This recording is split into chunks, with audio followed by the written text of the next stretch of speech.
Carl Sagan, the great astrophysicist and, in my opinion, theologian, once said, "We are the universe experiencing itself." He also reminds us that we are made of star stuff. The same atoms that are inside stars are inside us. Not just the same elements, although there's that too, but the same atoms, leftovers from stars exploding and collapsing. I think about that often, especially as more and more discoveries and images keep coming our way thanks to the James Webb Telescope. We are made of star stuff. I want to pause, let that sink in. You, me, our neighbors, our friends, our enemies are all made of the same stuff from the galaxy. We are all the universe experiencing itself. And that's pretty cool and kind of mind blowing when you first think about it. We're not just individuals doing our own thing. We, you, me, us, are the universe fully experiencing itself. Now, I don't know about you, but I have a difficult time fully understanding that because it's tough when you try to wrap your head around that. The stars, the universe, experiencing life, death, love, hate, joys, sorrows, all of it through we puny creatures. And I don't call us puny to denigrate us. I call us puny because compared to the massiveness that is the universe, we are but tiny flecks. And yet, we are the universe experiencing itself. We are the way that the universe knows itself. Back in the mid-90s, I attended an Assemblies of God Bible College. And my first year there, I had to take Intro to Theology, which I was excited about because even then, I loved digging deep into subjects. Unfortunately, this class was at 7:30 a.m. in the morning. And I, to put it mildly, am not a natural morning person. Now, at this age, I actually start my day at that time, but I do it grumbling the entire way. Back then, at 19, I often didn't go to sleep until close to 3 a.m. So being up, dressed, and across town sitting in a classroom by 7:30 was absolutely not my favorite thing to do. Neither was it my theology professor's favorite thing. He'd come in wearing sunglasses, grasping tightly to a coffee, and set his bag down.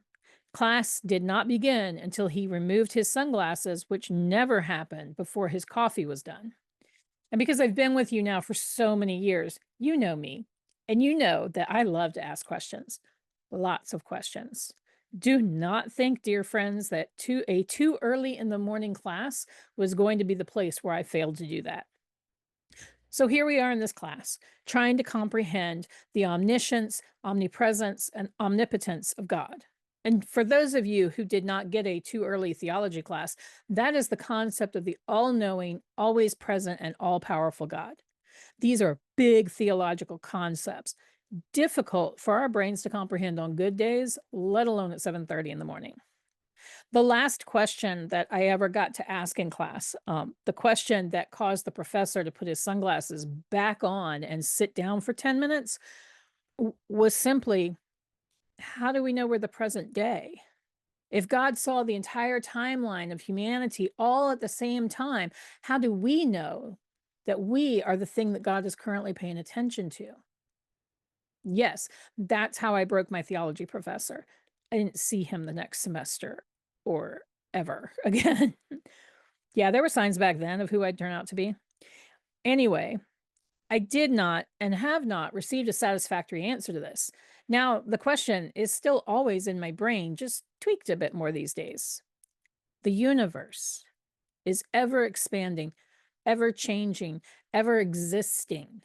We currently see stars that don't actually exist anymore as a bright spot in the sky. Where are we in relation to everything that ever is and ever was? Carl Sagan answered that. We are made of star stuff. We are the way that the universe can know itself, can experience itself. Carl Sagan reminded us in Cosmos, quote, "We are the local embodiment of a cosmos grown to self-awareness. We have begun to contemplate our origins.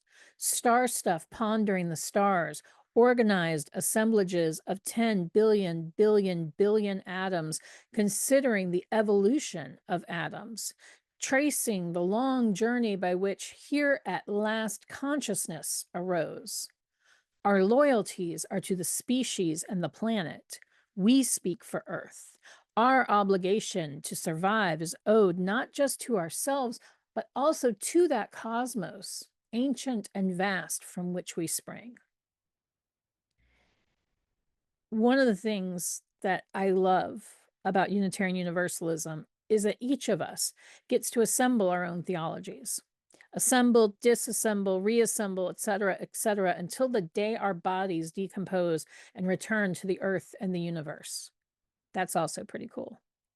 And my own personal theology is that because we are all made of the same star stuff, we all, each of us, hold a piece of divinity within us. We all have a part of that great mystery that we cannot name or explain or even comprehend within us. And because of that, how I interact with others is how I interact with that divine. And how I interact with myself is how I interact with that divine. This is truly what we mean when we say we value interdependence. And it's not even about interacting. There are people I will never meet who are part of me because we share the same star stuff. They say that those with identical siblings can sense when each other are in pain or in danger or happy, and it's because they share the same DNA. Take that out farther than just genetic stuff. You and me and someone across the country or across the globe, we are all made of the stars. What if we opened ourselves up to that connection? What if we felt the pain of our star siblings?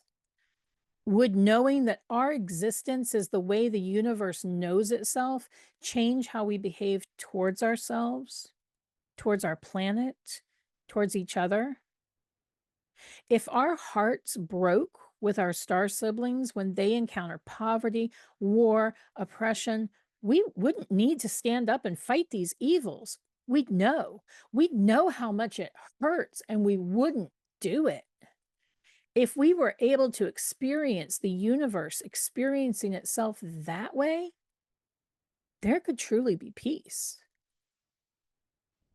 Carl Sagan said, "A new consciousness is developing, which sees the earth as a single organism and recognizes that an organism at war with itself is doomed. We are one planet. One of the great revelations of the age of space exploration is the image of the Earth, finite and lonely, somehow vulnerable, bearing the entire human species through the oceans of space and time." Like I said, that man's a theologian. May we remember that we, each of us, every person we encounter is the universe experiencing itself fully.